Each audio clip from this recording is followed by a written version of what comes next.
This is 7.5 Radio with Walter Yurkiw and Peter Scoop Stanton. This is the radio show that will break your neck, if your neck needs breaking. And here are the hosts of 7.5 Radio, Walter Yurkiw, star of the biggest documentary movie ever made, The 7.5, and Peter Scoop Stanton, who starred in To Catch a Predator.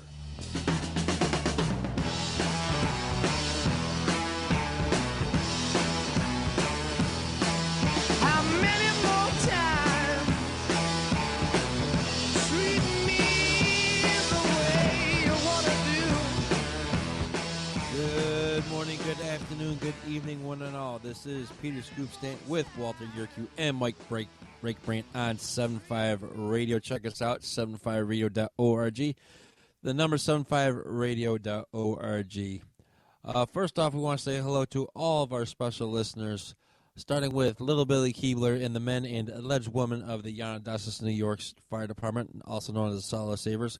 Also, a special shout-out to New York's finest, New York's bravest, New York's boldest, all of our listeners listening on Long Island, especially the 2nd Congressional District, and all those affected by Hurricane Helene.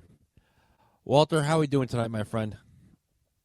I'm doing pretty well, my friend. I'm doing pretty well. Outstanding. Mike, how are we doing tonight? Doing great. Thanks, brother. Outstanding. First order of business, we want to remember the men and women of law enforcement who are murdered in the line of duty. Fortunately, tonight, on October the 5th, we have no names to read off. And unfortunately, last week we could not broadcast because of the hurricane.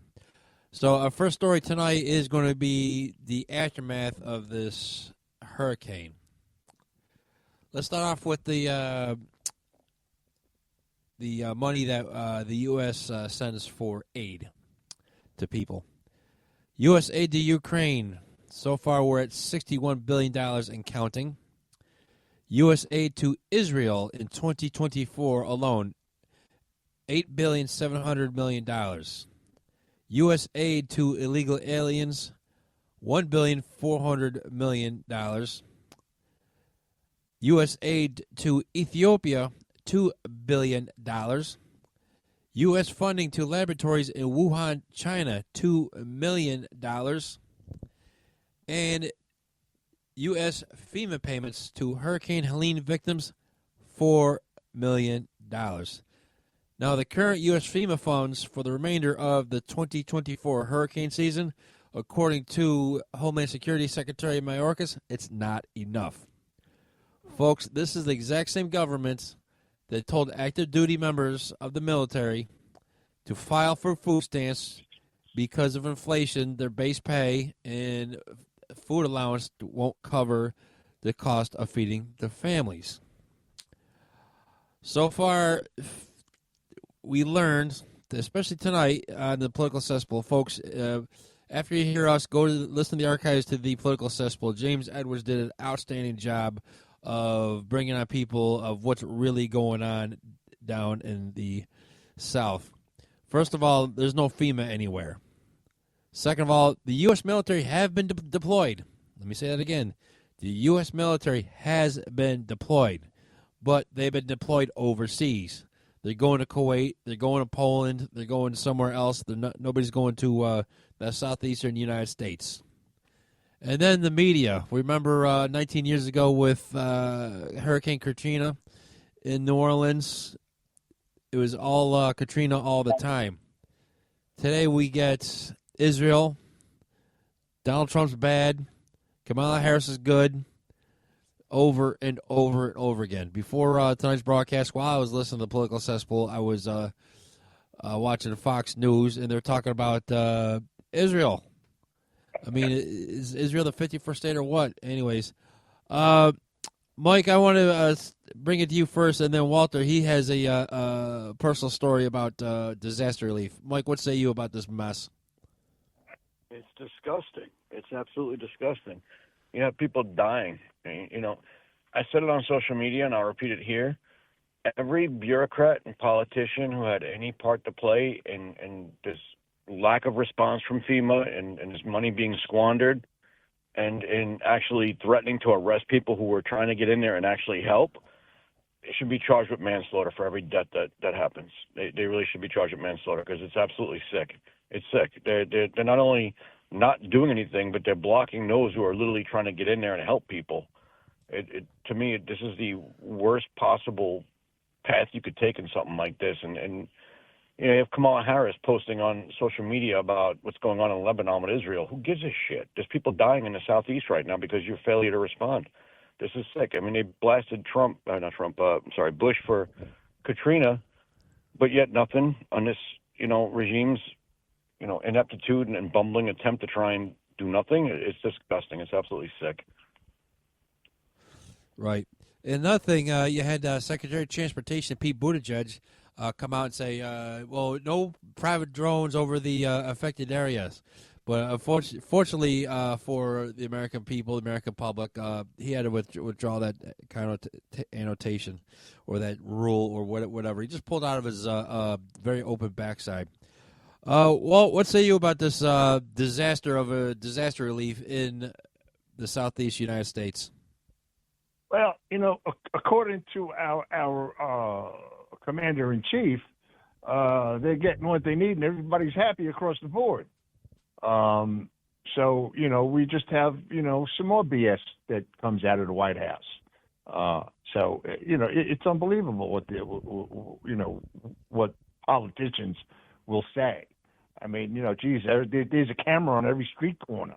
How can you say that something's not what it is and stand by it?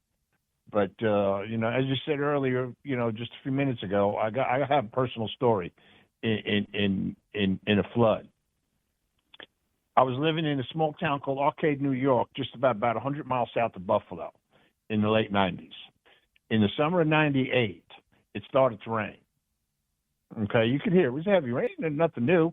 It was heavy rain. I was coming down. I woke up in the morning, and there was 8 inches of water on Main Street going down. It was garbage day, and all the orange bags were floating down the street. So I woke up my then wife and said, "Hey, we might have a problem. I'm going to go across the street to the deli and see what's going on, see if they heard anything, because we lost power." So I go across the street to the deli, and they were in there. They were sitting up on the counter because there's 6 inches of water in the deli. So they said, "Well, we can't sell anything." And I said, "Well, I need some milk and orange juice." So I left $5 on, and I went back across the street to my house. Now, we lived on the second floor of a private house. Within 3 hours, when I look out the second floor window, I could see the top of my van. That was it. There was 7 feet of water going down Main Street. Okay? There weren't any whistles. When there was only 6 inches of water, there wasn't any police notifications, riding down the street with announcements. The fire department didn't do anything. What they were doing, I found out, was they were trying to sandbag the fire department and the police department because they were on the low end of town where the creek was overflowing. They were trying to save their own asses before letting us know what was going on. Well, apparently what happened was the National Weather Service contacted the county I was living in, which is Wyoming County in New York, and they informed the local authorities that said, "Hey, you got 12 inches of rain coming tonight. Be prepared." And that was at 1 a.m. Okay? And nothing. Not a peep. Okay? Now, we're stuck. We can't go nowhere. Earlier that morning, a friend of mine came over, to see if we were all right. And he couldn't leave because the water went up to 4 feet by the time he wanted to leave. It was already flooding the first floor. So me, my wife, and him, we got out on top of the porch roof, and we were sitting up there at 9 o'clock in the morning, drinking wine and beer, and left the orange juice on the table. If I was going to die, I wanted to go with a beer in my hand, and nothing, absolutely nothing. It was horrible. When the water finally started to go down at 4 in the afternoon, a payloader came and picked us up in a bucket and brought us to, drier, higher land, which was only like a block away. And we sat there for 3 hours. Nobody told us nothing. And then somebody came by and said, everybody's going to the firehouse. So we went to the firehouse, and the news was at the firehouse. And, man, all they wanted to do was hear our grief. And I told them they got to get the F away from me. It was horrible. All right. When we come back, we'll get Walter's opinion of government assistance during a disaster. Also, we got Elmer Fudd and a party of losers and unions. Do they suck or not? We'll be right back, everybody.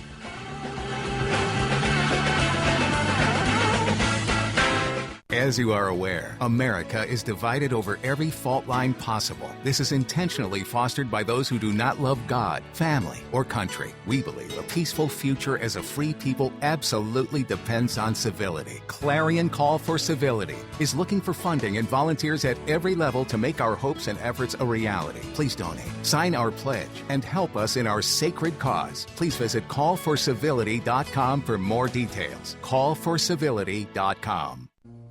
Imagine a school where faith and integrity are at its center, where heritage and responsibility instill character, where educating both hearts and minds brings about academic excellence.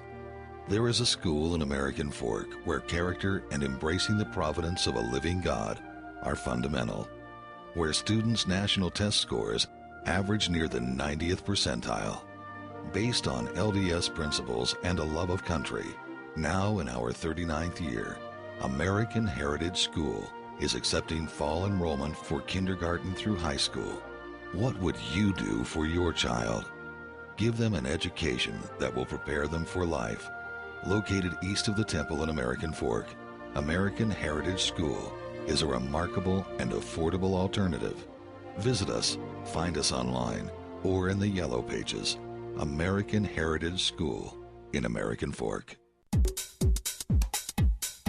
Introducing Managed IT Services from NPI. We offer top-notch data backup and recovery, email spam protection, and network security tailored to your needs and budget. With 20-plus years of experience in the medical field, our HIPAA-certified consultants know what it takes to protect sensitive information. Don't settle for less. Give us a call at 801-706-6980 and experience the difference with Managed IT Services. Remember, your IT support should be fast, efficient, and reliable.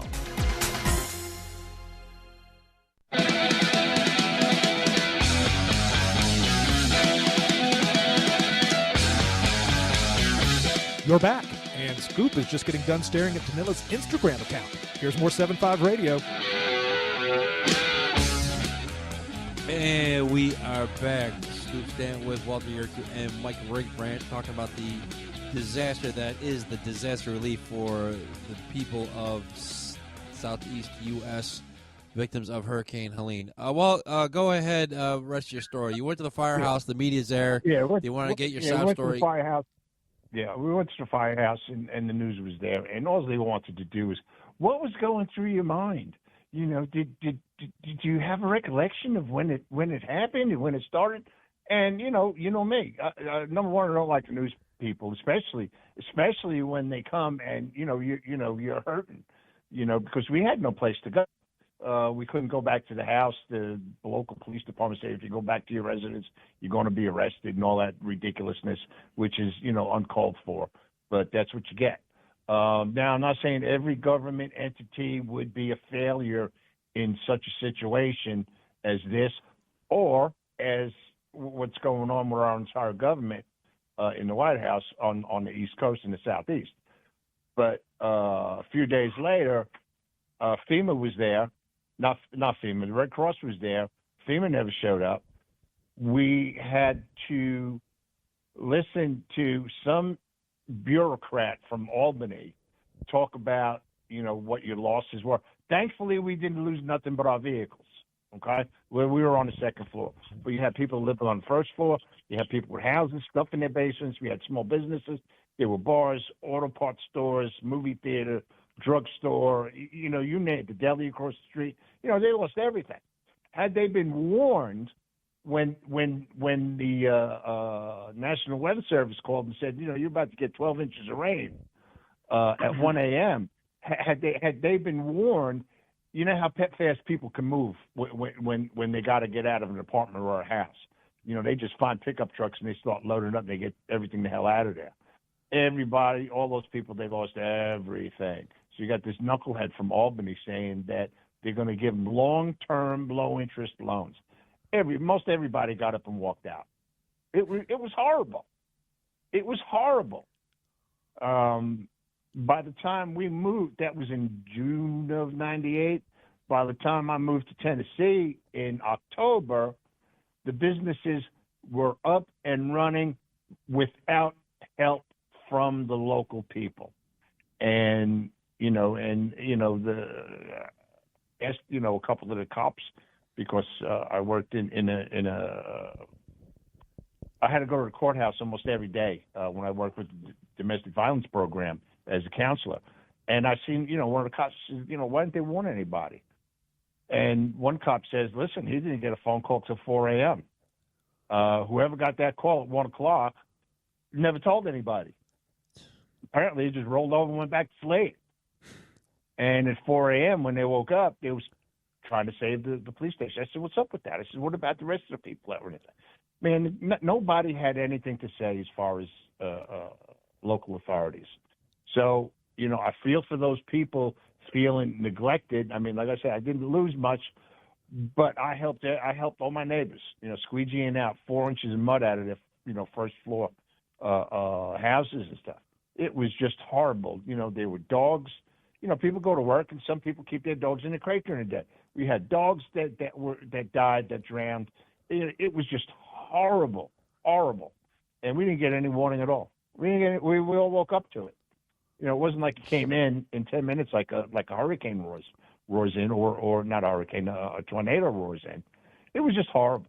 It was absolutely no communication whatsoever, just like what's going on now. Finally, we see, Walmart trucks are going down. Thank goodness for Walmart. Got Dolly Parton out there matching, millions of dollars with Walmart and Costco and Sam's Club that are sending supplies to all the hard-hit areas. And there are still people that are isolated because all the roads are washed out.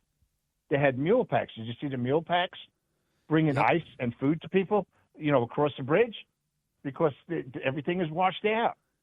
Those are the people that are heroes, okay? Now, I'm sure local authorities, the police, the fire departments, they tried to do what they could do.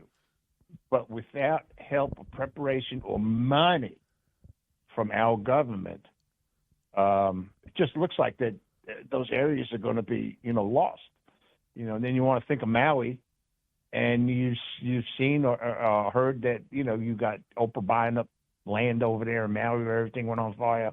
You watch over here on the coasts where everything is destroyed, where people don't start cashing in. Chinese might be buying it up, probably. Right. Exactly. Mike, real quick, the U.S. government has been dispensing debit cards for $750. Would that help a family of four? That is the most disgusting thing. So Mayorkas' DHS, right? They spent all their FEMA money on the illegals, on giving illegals, these $3,500 a month payments and free rent and free apartments and free housing and free everything.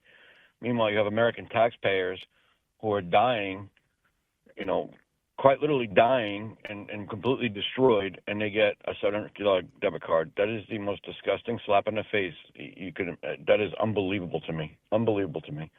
I can't. They're just disgusting. They're absolutely disgusting. It's criminal. They really should be charged with manslaughter, fraud, and every damn crime under the sun. They're disgusting. Right. But, guys, here's something to think about. They got a debit card for $750, but where are they going to use it? They go to the store that doesn't have power. They don't have any internet. The telephone lines are down. How are they going to use the card? They're going to swipe it like they did back in the 70s, like our fathers used to get gasoline. I mean, think about it. Anyways, I'm watching Fox News, and the International Fellowship of Christians and Jews have a commercial to help Jews outside the U.S. Way to go, Fox, for broadcasting a commercial like this. Help people who don't live here. And meanwhile, the hell with the people of the U.S. Anybody have anything else before we move on to our next subject? Because, I mean, I don't know about you, but I'm already fired up. Go once. I'm good. Let's move. I'm good. Let's move. All right. A little lighter news. Early this week was a vice presidential debate, the one and only vice presidential debate. And it was a absolute shellacking of J.D. Vance with Governor Tim Walz. I'm going to start calling Governor Walz Elmer Fudd instead of Tampon Tim because he was just up there looking like just Elmer Fudd. And some points Vance made, you see Governor Walz just nodded his head in agreement. It's like, yeah, that sounds pretty good. But the whole debate, he looked absolutely confused. He had the deer in the headlight look. And it was just unprepared.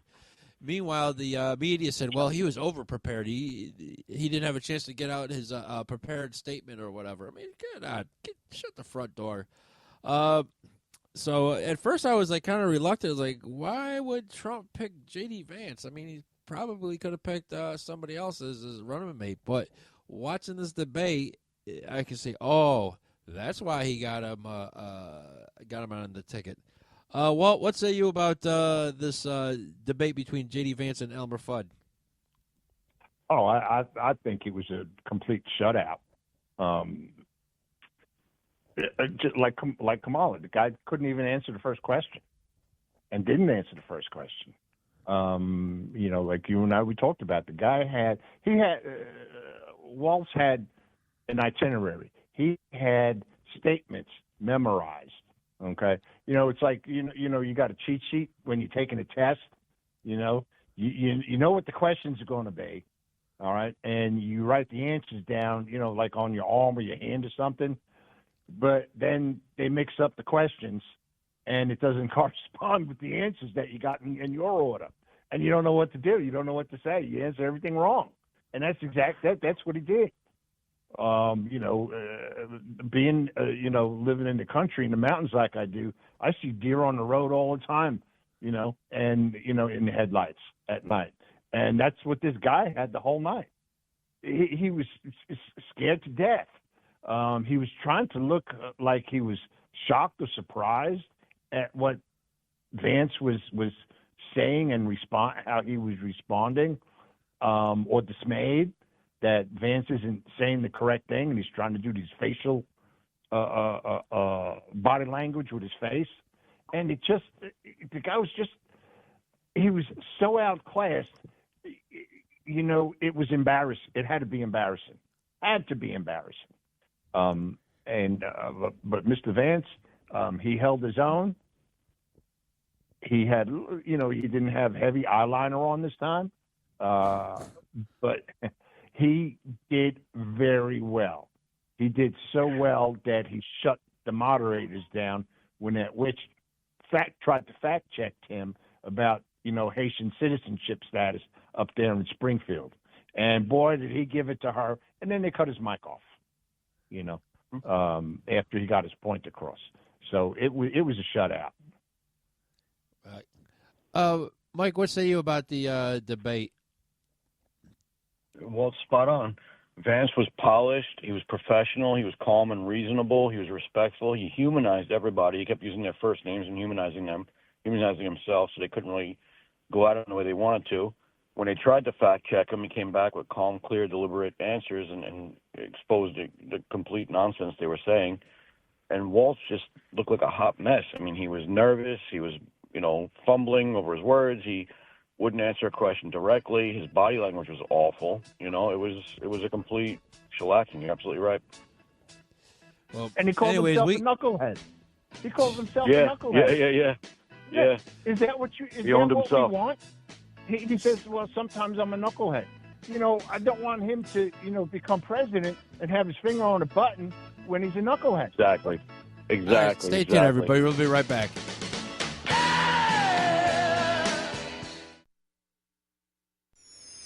Pursuing liberty, using the Constitution as our guide. You're listening to Liberty News Radio. Approach to everyday aches and pains is to mask them. You know, feel better for a few hours only to have the pain return and then repeat the cycle all over again? It's time to try Relief Factor. And the good news is Relief Factor makes that easy. Their 3-week quick start is just $19.95, less than $1 a day. Instead of masking pain, Relief Factor helps eliminate it. How? Well, its unique formula of ingredients helps support your body's response to inflammation. Relief Factor was developed by doctors. It's 100% drug-free. And for so many people, the results are game-changing, even life-changing. So give it a try. Right now, their 3-week quick start is just $19.95. Go to ReliefFactor.com or call 1-800-4RELIEF. That's 1-800-4RELIEF. See how in a few weeks or even days, Relief Factor can reduce your pain. When you feel better, life is just better. So don't mask pain. Fight it naturally with Relief Factor. Residents in a number of communities in North Carolina still trying to get back with just the basics, and for some they don't even have that. Correspondent Ed Donahue reports on the struggle for Helene victims to get by without running water. One woman in Asheville, North Carolina says she would love to take a shower. Travis Edwards carried home several jugs and plastic bags of water from a stainless steel tanker truck in downtown Asheville. Wash dishes with it, or wash our hands, wash our face and our bodies, and then collect all of that into a bucket as gray water. That water is then used to flush the toilets. It's very interesting, kind of going back to having nothing available and then trying to figure out how to be resourceful with what you had to, I guess, survive. Even water that's unfit to drink is scarce in Asheville. Repairs to the water system could take weeks. I'm Ed Donahue. Breaking news and analysis, townhall.com.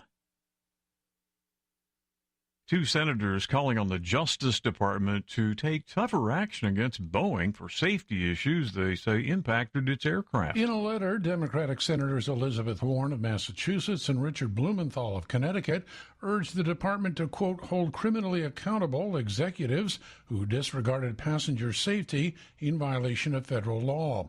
The senator's letter comes ahead of a federal hearing next week over Boeing's agreement to plead guilty to conspiracy in connection with its 737 MAX. 2 of those planes crashed, killing a combined total of 346 people. That is correspondent Jeremy House reporting. Well, it was a game that left a lot of people today scratching their heads saying, what happened? What happened is Vanderbilt has stunned number 1 ranked Alabama. Final net ball game was 40-35. More on these stories at townhall.com.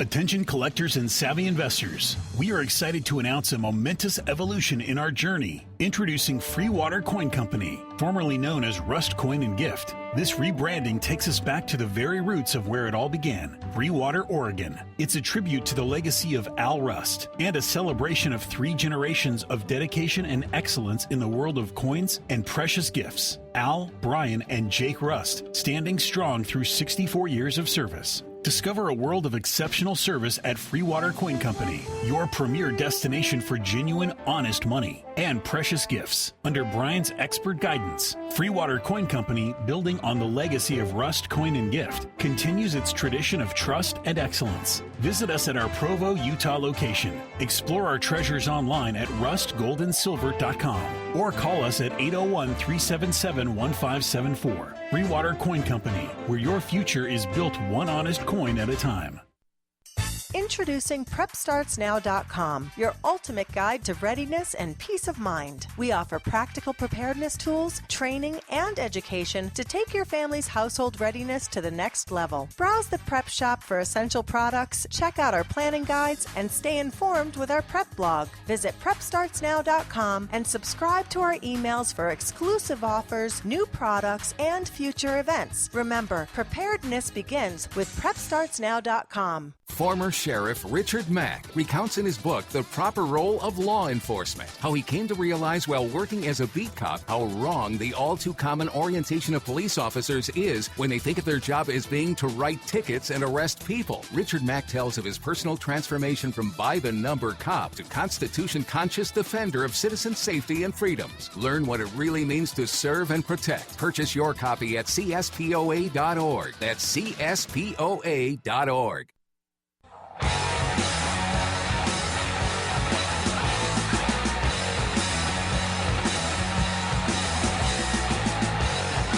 Wow, you're still listening? Here's more 7-5 Radio.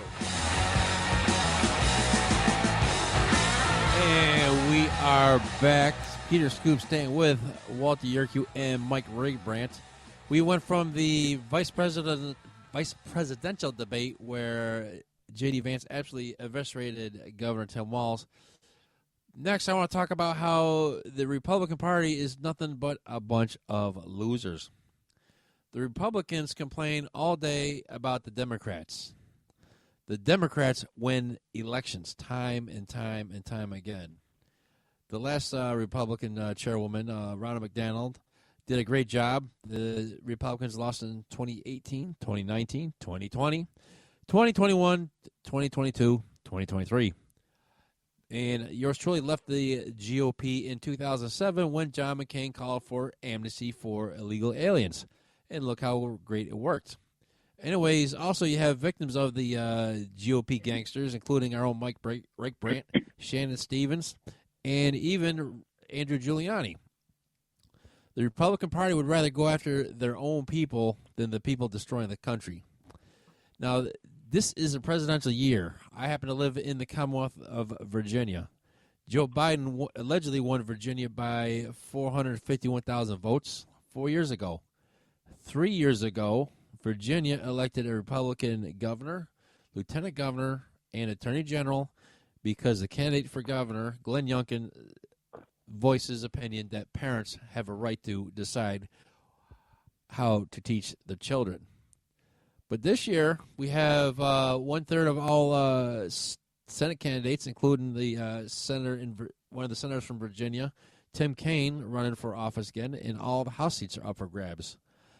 And so far, I haven't seen any commercials from Tim Kaine's opponent, Republican Hung Cao, who's a 25-year veteran of the U.S. Navy. He's also a refugee from Vietnam, and he's also a engineer and a physicist. In his culture, he's known as a slacker. But anyways, that's a stolen joke. So we have no commercials for the Senate race in Virginia. We have no commercials and very few signs for the House race in my district. The guy who represents me is just a total goofball. He's got big bug eyes and has done absolutely nothing but go along with the Biden-Obama administration and hate Trump. God forbid, fix the traffic or fix the problems here in Northern Virginia. So, anyways, keep doing what you're doing, GOP. Even though today Trump was at Butler, Pennsylvania, Elon Musk came flying out. It was a great day. I'm not holding my breath about this election coming up because I have very bad feeling what's going on. Mike, what say you about the Republicans keep losing year after year? It's you have an establishment class within the Republican Party that's part of the uniparty, right? It's about graft. It's about getting their people in so they can keep on doing the same things they've been doing for years, which is just basically stealing tax dollars through NGOs, through contracts, through all the nonsense they get into.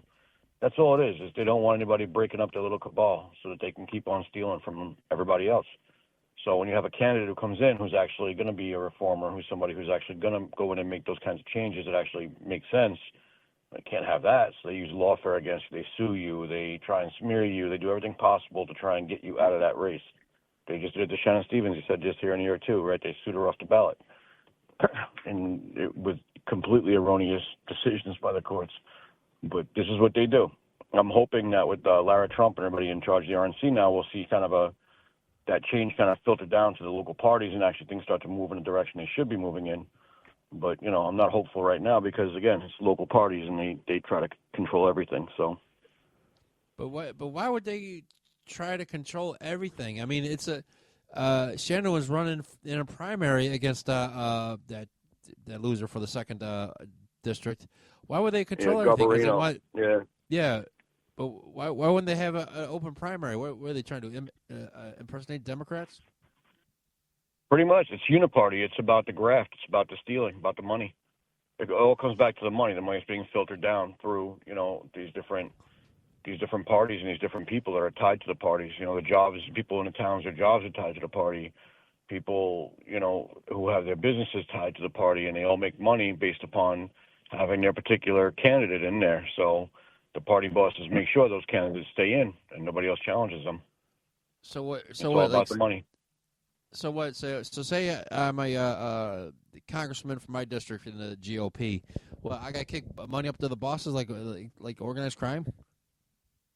Pretty much, that's what it is. They're there to steer the money and steer the contracts and things like that, to do what the donors want, or to do things that benefit everybody else. I mean, if you look at it closely, it's amazing how much money moves through these parties and stuff. How much money comes from overseas and moves through these parties. It'll blow your mind.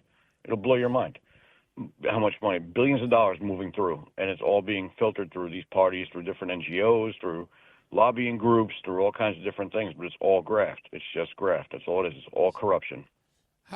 How is this even legal? It's not. It's not at all. But when they control, you have the uniparties for both parties, and when they control the judicial, seats, they have the judgeships, they have all those things. It makes it very easy to get away with it because nobody's going to, rock the boat, or if you do, you're just going to get beat up by the system, and no one's going to do anything about it. So say I run against my congressman as a Republican and I lose. Would the Republican Party be upset, or just part of the system? Just like, all right, this crew will take this seat for a couple more years. Meanwhile, we'll sit it out. Then we'll take over. No, they'll force you out. They'll force you out. They'll threaten you. They'll do anything possible to keep you away from that seat. They'll do everything and anything possible. They'll sue you. They'll go to any lengths to keep you off that ballot. Shannon just went through it. I went through it in 22. I actually had some dummy from the party out here who thought it'd be a good idea to call me at the start of my campaign and actually physically threaten me. And I laughed at him. I said, tell you what, whoever you send, put a tag on him where you want me to send the body parts back to. And maybe you should Google me before you try and bring some crap like that to me. These are not bright people. They really do think that they operate almost like the mafia. They really, truly believe their own nonsense. They're ridiculous people, but this is what they do. They use, they use people's secrets or whatever, their dark whatever stuff to kind of control the candidates, and they decide what they want. And it's between them and the donors and all the people stealing. It's the level of corruption is unbelievable. I mean, if people really knew what it really was, this would be a far different conversation. But they're going to do everything possible to keep any kind of, real candidate off the ballot. And then they don't devote any money to races because they predetermine who they're going to support and who they're not going to support because they work those deals out behind the scenes. In New York State, that's done between Republicans and Democrats through Al D'Amato's lobbying group in the city. They actually decide who's going to challenge who and what's going to, this is the kind of games they play. Jesus Christ. Well, what say you about this mess? I mean, just... Well, I'm going to speak again from personal experience, and I'm going to speak quite frankly. During my time as a New York City police officer, as the years went by, I didn't evolve into the best cop that I could have been, okay? I developed into something that I thought I never would have. With that being said, it was acceptable. It was acceptable within the ranks. People didn't say anything. People didn't do anything. You know who was on board. You know who wasn't on board. If they weren't on board, they didn't make waves. Okay?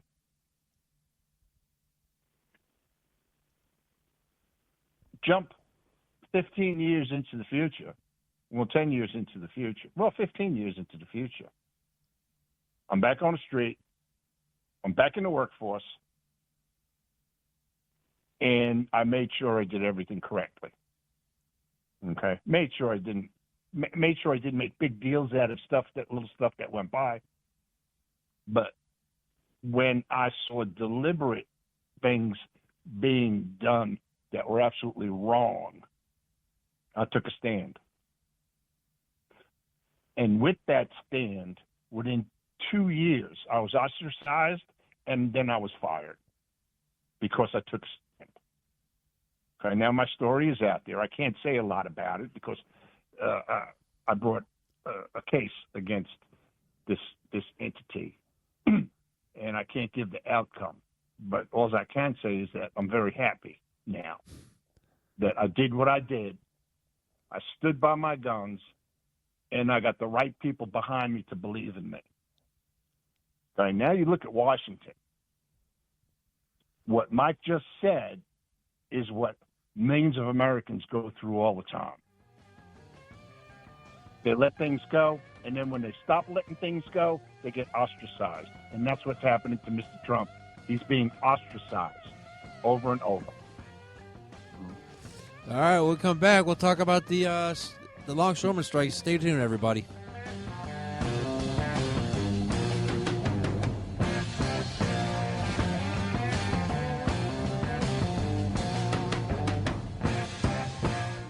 Do you know what is great about America? Ask an Immigrant. Ask an Immigrant is a new podcast dedicated to helping Americans, especially our youth, value, appreciate, and be grateful for the freedoms we have here in America. Join host Lydia Wallace-Nuttall as she interviews immigrants from around the world to discover their inspiring personal stories about why they came to America. To learn more about why America is the most prosperous, greatest country in the world, download the Loving Liberty app or go to lovingliberty.net. Scott Bradley here. Most Americans are painfully aware that the nation is on the wrong track and in dire straits. Unfortunately, most political pundits only nibble around the edges when they claim to address the issues. Even worse, many of the so-called solutions are simply rewarmed servings of what got us into the mess we currently face. And the politicians think we're so gullible and naive that we'll buy their lies that they have reformed and now understand where they led us astray. Unfortunately, the truth of the matter is that they simply wish to continue to hold power.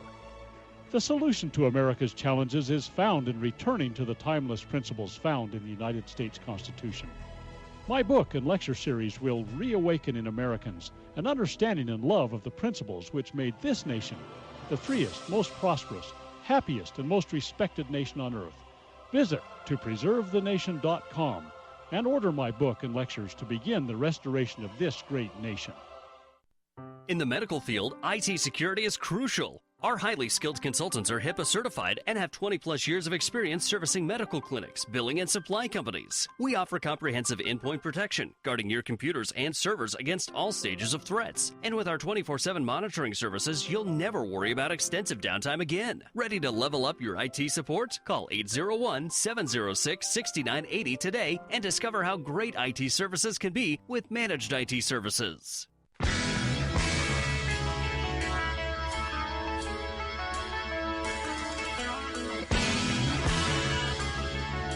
This is 7.5 Radio with Walter Yurkiw. Walter Yurkiw. Walter Kiwi. Here's Walton Scoop. All right, we are back. Before we get to our final story, please check our website, 75radio.org. The number 75radio.org. Mikey Guerin's having a fundraiser to stay out of jail again. Called the sheriff of his local county to keep him in jail, but that was a no-go. Also, the importance of family, and subscribe to all of us. Anyways, final story. Unions, are they a thing of the past? In the TV show The Wire on HBO, which premiered 2 decades ago, there's a scene, the second season took place at the Port of Baltimore. In one scene, they had a video of members of the Port Authority watching a video on Rotterdam port at the time, and it still is the busiest port there is, and everything is automated. And the members of the union, the longshoremen, were sitting at this meeting on this TV show and said, "Oh, geez, automation, that's going to be the end. That's going to be the end of us." 2 decades later, not only is there no automation at the Port of Baltimore or anywhere else, but the International Longshoremen Association went on strike for a 70% pay raise, and they still are against automation.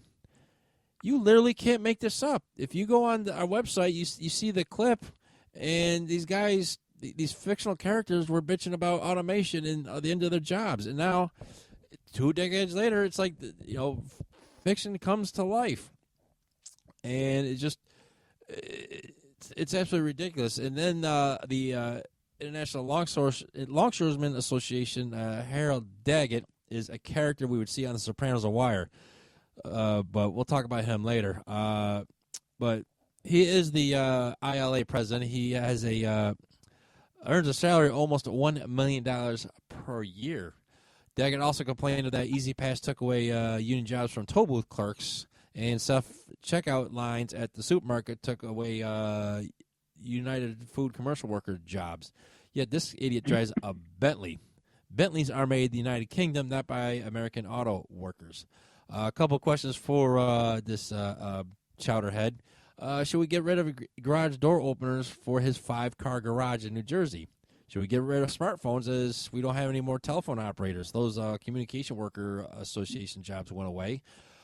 Should we get rid of forklifts as they do the work of probably about 10 or 20 union people, and get rid of power tools? And all this new technology is coming in on containers coming to his ports. And why the hell would they endorse Joe Biden for president 2020? Jesus Christ. But anyways, Walt, are unions still relevant for today? It's hard to say. Unions are pretty much, in my opinion, out of sight, out of mind. Nobody cares about what the longshore union is making there on the docks, all the way around the United States, East Coast, West Coast, South Coast. Nobody cares until something like this happens. Okay, nobody cares about the supply chain until Biden and Kamala came into the White House. Of course we didn't. They said we didn't understand the supply chain the way it worked. Well, we never had to before. Okay, because there was never a problem until they came in the White House. So here we are. Earlier this week, the guys went up there. The union went on strike, and relatively it could shut down. The entire United States. From overseas products, which in turn sends everybody into a panic, and they start buying toilet paper and paper goods and canned goods. But they don't understand that that stuff is made here in the States. We'll never run out of that. There's always going to be truck drivers. So you got people bringing toilet paper back to Walmart now because they bought so much. Anyway, are unions still relevant? Yeah, to a certain point, but not the way they needed to be, 30, 40, 50, 60 years ago. I don't think you need to have a representative that makes well over $1 million a year, lives in a $4 million mansion, and drives, like you said, Bentleys and stuff like that. I don't think you need that, okay? Same thing with politicians. We don't need politicians making high six figures either, or 7 figures. We don't need that. We need people that really grew up in a middle class neighborhood. That's what we need up there. And until that happens, it's going to be an entire mess. 63% over the next 5 to 6 years. Tentative agreement. Well, we'll see how long that tentative agreement lasts. I have a strong feeling that if Kamala pulls this off, which I highly doubt, I'm calling for a landslide. But if she pulls this off, you can see a strike on November 6th. Wow. Mike, what say you? Are unions still relevant? Yeah, I think they're still relevant. I think they have their place in things. It keeps a balance. You don't want to see people being exploited by the workplace. I mean, that's definitely not a good thing. So I think they have their place in things. I think that to some degree, though, they've gotten out of control, in certain arenas. I mean, if you look at the education union, things like that, teachers unions, you can kind of see where it's overstepping or pushing boundaries they shouldn't be pushing, or just honestly working against what they're supposed to be doing originally. So there's definitely a conversation needs to be had to kind of help them evolve and find a more, I guess a more structured or better structured path forward than what they've on right now. This guy from the longshoremen union. This guy's making extremely large amounts of money and complaining about what his guys are making. That's kind of, tone deaf, to be honest with you. You got a yacht, you're living in this mansion, and you're acting like you're somehow poverty stricken. I don't disagree. The guys, the longshoremen actually working on the ships and stuff probably do deserve some more money. With that being said, everybody in the country's hurting right now, and you're going to bankrupt the country by shutting it down like that to make your point. It's kind of an excessive thing to do. I get the point of it. I understand why it was done, and I don't disagree necessarily. I just think maybe timing, might have been a bit better, but I do think unions are relevant, though. I think they have their place in things. It kind of keeps a balance.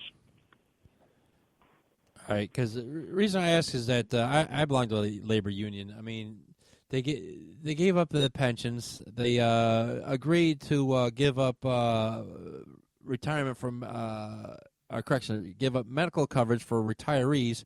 So when we're all crippled, that's what we really need it. And it seems like all they do is protect the jobs of the people who should be fired. But God forbid if you are an efficient employee and then want to file a claim of harassment or discrimination based on skin color. But that's that's where we're at today. But anyways, I want to talk about this International Longshoremen Association president, Harold Daggett.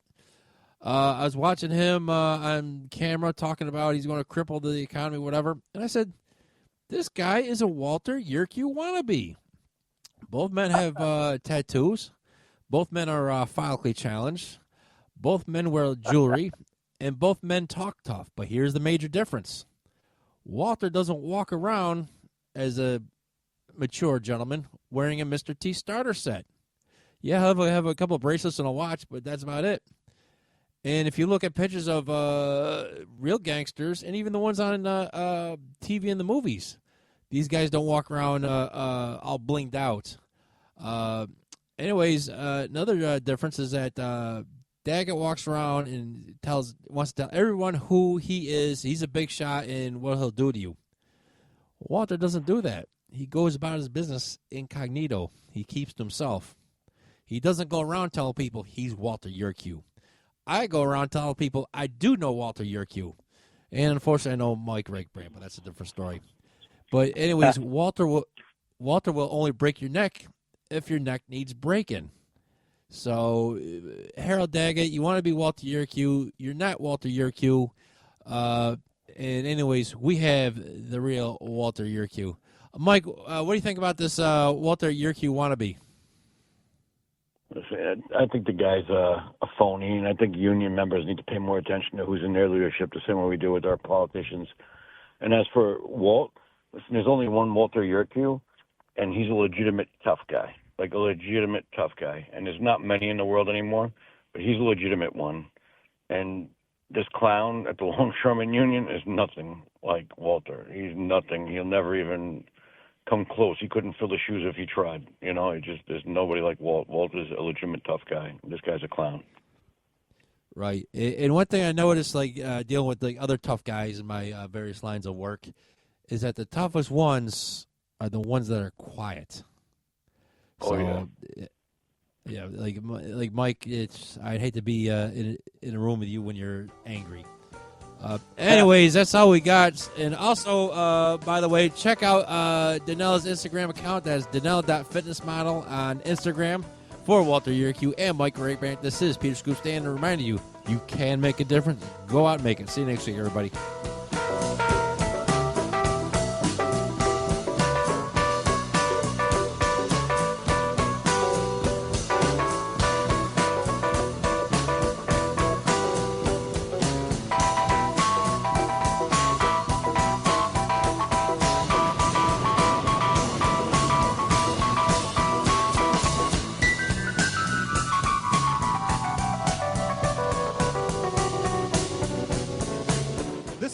Edwards for 7-5 Radio. For those who work the streets and the jails, thanks for keeping us safe.